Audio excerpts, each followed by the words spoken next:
আসসালামু আলাইকুম। সবাই কেমন আছেন? আমি আলহামদুলিল্লাহ ভালো আছি।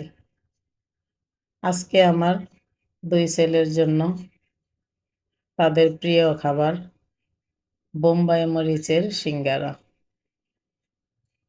তৈরি করে ফেললাম। দেখুন তো আমার কলিজা সিঙ্গারাগুলি কেমন হলো দেখতে। যদি ভালো লেগে থাকে তাহলে অবশ্যই জানাবেন। আর সবার জন্য আমার বাসায় দাওয়াত রইল। গরম, গরম কলিজা সিঙ্গারা দিয়ে ১ কাপ চা। চলবে তো?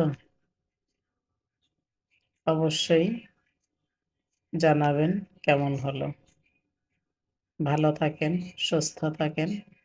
সবার জন্য দোয়া ও ভালোবাসা রইল। আল্লাহ হাফেজ।